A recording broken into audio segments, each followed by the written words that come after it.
จ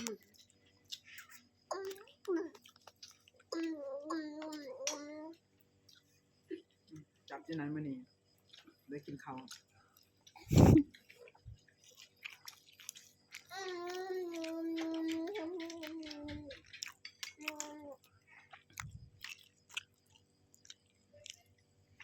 ป้าไหมป้าไหมโน้ยตุ๊เขาเถอะป้าไหมป้าตุ๊ป้า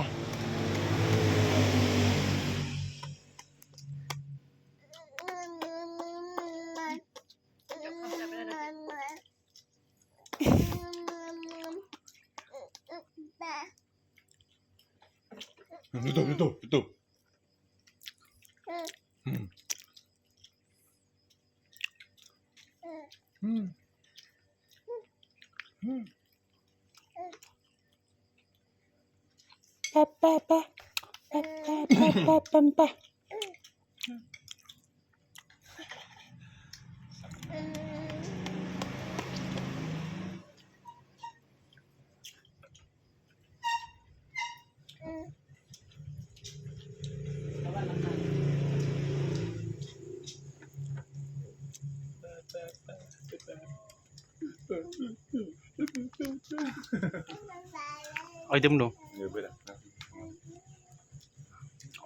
เฮ็ดเป็นเบิ้งตอนเยอะนะเป็นเยอะมันจะจิเบิ้งต้องดู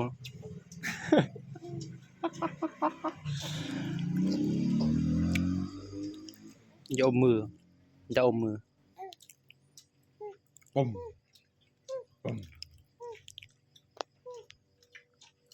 ุ่มดูนี่จะเสียงน้ำเหมือนจะปุ่มดูเอายันกล้องอยากจะได้เข้าโคมเราหมูฟีด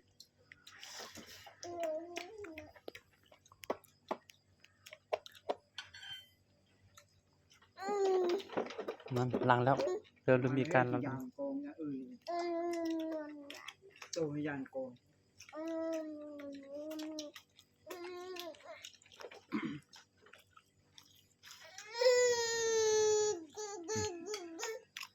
มันรับอันนี้แม่มันลงเฮ็ดอันนี้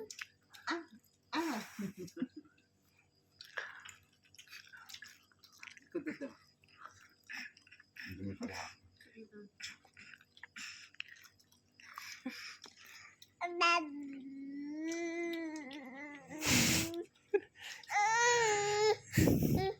คือแต่คนหูจะป้าๆมันก็กองเลี้ยวมา5 รอบตาม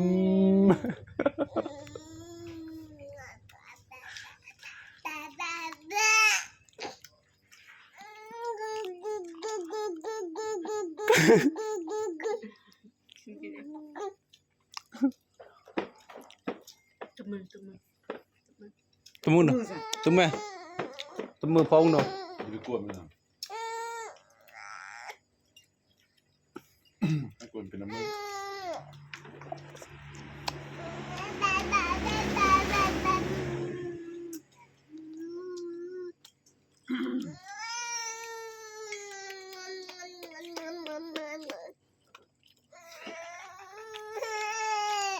ไหน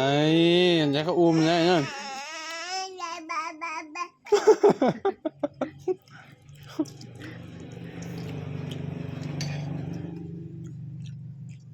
เหมือนจานเนาะน้ำน้อย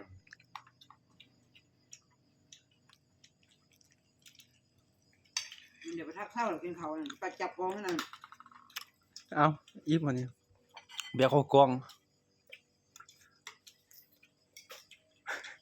เข้าโคมผัก ตะเอก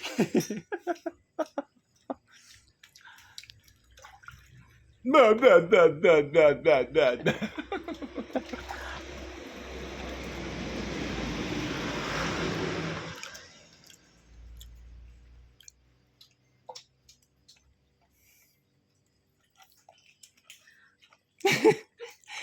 ็นอย่างคือไม่ใช่กองเหรอเห็นกองเหรอป้าก็ยิ้มหัวดีเจแต่เขากองสิวะ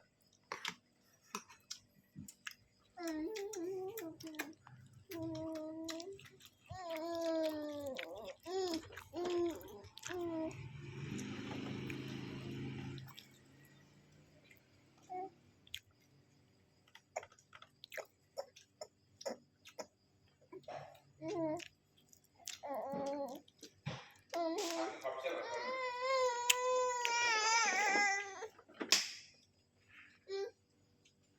เดอ เช็ดน้ บายมันจะเฮ็ดสั่ง อยู่ แม่อาจจะเฮ็ดสั่งเนี่ย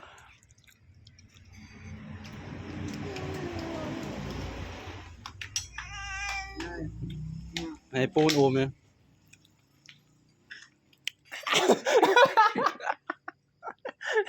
พูดดังอ่ะก็เนาะ มีอาแทมปูน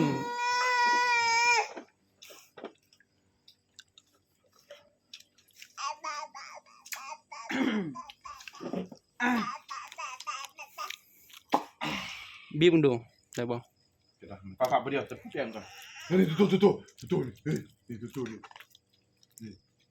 ตัว กับปุ้มอยู่ข้างกลางอยู่นี่ นี่ นะ นะโบ ไหน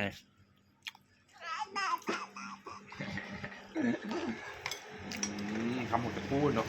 ห้องแก้ม ห้องแกมปูดูห้องแกมปูดูไปเดี๋ยวจุ๊บไป ห้องแก้ม ห้องแกมบริคำหูก็ชอบบริคำหูนะบริคำหูเท่สิเลยตะตึงมาลืมตึงตีมาตีตึงโคเค้ก พูดกระถ้อยอันนี้ เค้ก เรื่องในแต่ละมื้อ งามันนี้ดึง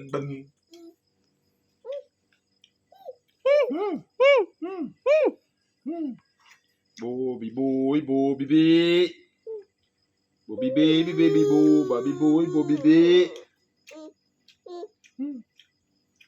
ชมเชยจุ๊บละบ๊ายบายจุ๊บละบ๊ายบายสองดึง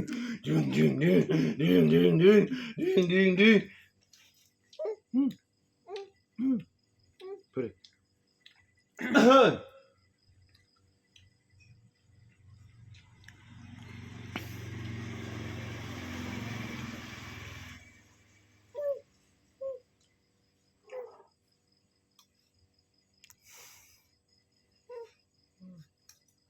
อะไรนะ ดูยังดู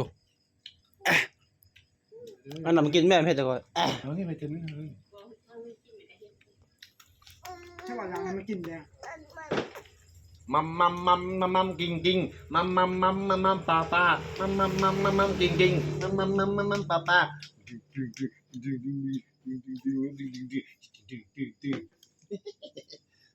ทำไม่ทำเลย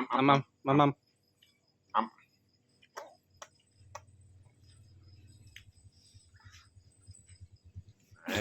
โอ้ย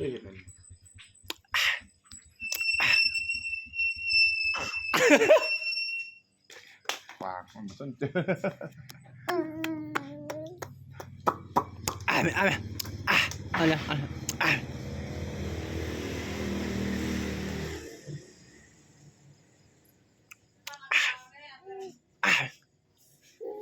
เฮ้ย